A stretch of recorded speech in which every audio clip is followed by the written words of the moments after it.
Vice President Kamala Harris on her first foreign trip as such to tackle the border crisis, sparking criticism and controversy already.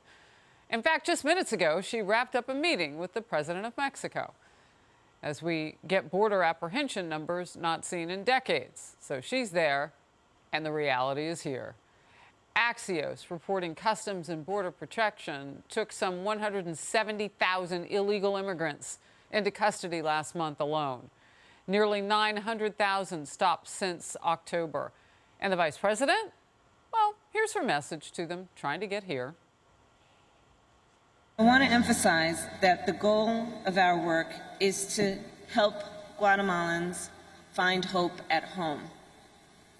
At the same time, I want to be clear to folks in this region who are thinking about making that dangerous trek to the United States-Mexico border. Do not come. Does she realize that her boss's new policies day one were basically an invitation to come? Maybe they should talk. The vice president also fired back at critics who went after her for not visiting the actual border.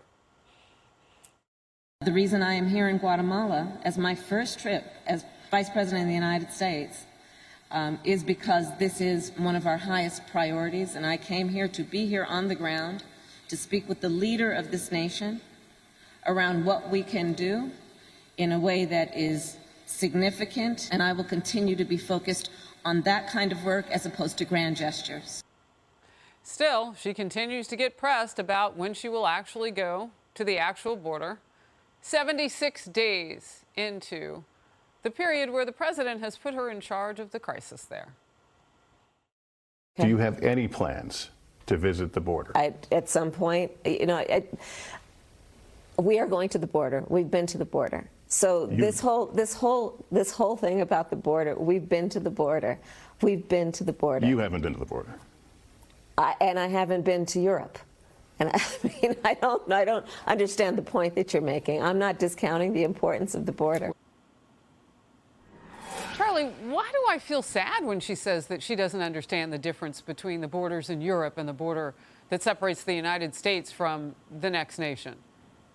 What a bizarre answer. I don't think she was appointed to be in charge of any sort of very pressing immigration crisis in Europe. I could be wrong. Of course not.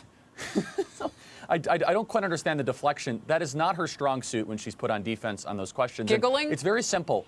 Yeah, when you're a leader and you're put in charge of something, you can assume you could delegate choices, but you cannot delegate responsibility. And this is a very important thing. She has to take responsibility for this, and that requires visiting and listening. And you want to know why all of a sudden Republicans won this weekend a mayor race in McAllen, Texas, an 85% Hispanic town, by the way, in Hidalgo County, because Kamala Harris and Joe Biden have created this crisis by repealing Donald Trump's effective immigration policies and working with the Central American countries. And now Hispanic voters that were traditionally Democrat on the border, they're saying, you know what, you're not even visiting. You are acting as if this is not a problem. We don't want to deal with that anymore. And that's the untold story this last weekend, and it's manifesting in a very, very serious political trend where Democrats are all of a sudden seeing massive movement in the Hispanic community. And so I was just taken back by that answer. All she has to do, at least pretend you're in charge. Don't poke us in the eye and say that I don't care. It's the same thing as Europe, and it's not my problem. Kennedy. Yeah, she was not appointed the Tsarina of Europe. She's the Tsarina of the border, and she has to go to the border because that is a very critical element of the crisis that this country is facing and that Mexico is facing. And her diplomacy is lackluster. She's an unserious person. On my Fox Business show, I called her a cackling pantsuit, and she just reinforced that image for us there when she couldn't even anticipate one of the simplest questions from Lester Holt. Yes, go to the border. Let governors on border states know that you hear them. Let moms with babies who are trying to cross over, let them know you see them.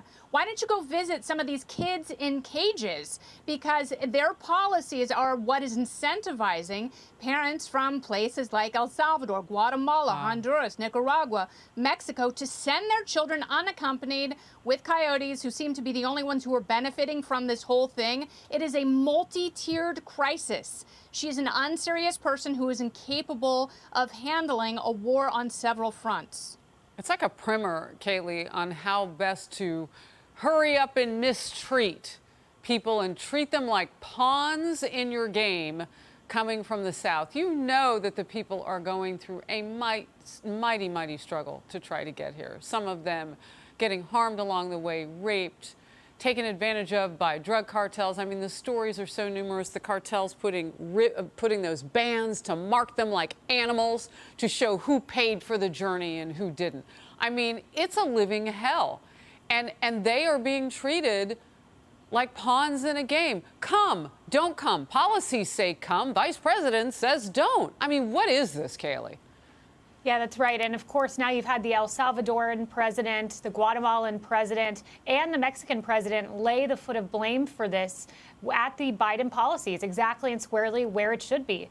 But first, with regard to Kamala's comments, credit where credit is due. Well done, Lester Holt, for asking the tough question and then following up on it. And just a review for our viewers, she's been asked, when are you going to visit the border, a number of times now. Her answers were, not today. That was followed by a cackle. At some point, we'll absolutely go. I'm not going to play political games. I'm not going to engage in a grand gesture. And now, I haven't been to Europe, was the most curious of all, I would say. It seems to me she might have a little envy here. She wants to be the commander-in-chief, not the vice president, and follow President Joe Biden over to Europe. And she seems to have more interest in meeting with the Queen than caring for the kids that she once said were humanitarian abuse victims. But now they seem to be laughing matters and pawns in her game, as you noted. Yeah, you know, well, the president does refer to her on occasion as the president. Maybe she's confused. True. You know I'm kidding. Emily. The fact that she said in her Guatemala City speech that her physical presence there denoted the message of what a priority it was and how important that issue was for her, to me shows exactly why her physical presence is so lacking, why that dearth of her visiting the border is so monumental, because it's exactly right. It sends the message where her priorities are, which is not there.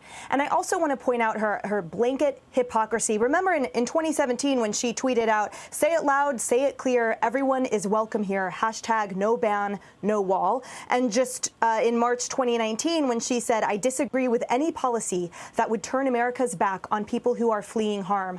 I frankly believe that it is contrary to everything we have symbolically and actually said we stand for." I guess things look a little different when you actually hold the vice presidential position. And final point, Harris, that for me, as an American, I hope that my vice president, the first in line for the commander-in-chief seat, should something happen, would actually be able to take those questions, would be able to take something with empathy, to be able to see a situation, to Kennedy's point, and have the aplomb and the grace and the intellectualism to field something without getting ruffled and defensive and having inappropriate affect. I'm so tired of it, and it worries me when she's actually put in a true hot seat, not just across from Lester Holt, what her actual response will be, because probably it will be sorely lacking.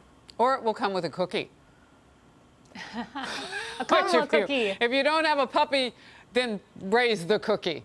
I just wonder how much of what she's saying on this trip, though, and you allude to this, Emily, how much of this now is policy? Like, are we supposed to believe that the new policy is do not come? And are we now going to hear that from the President of the United States, which would make it count in this instance? Because I'm certain he won't be laughing. All right, let's move on.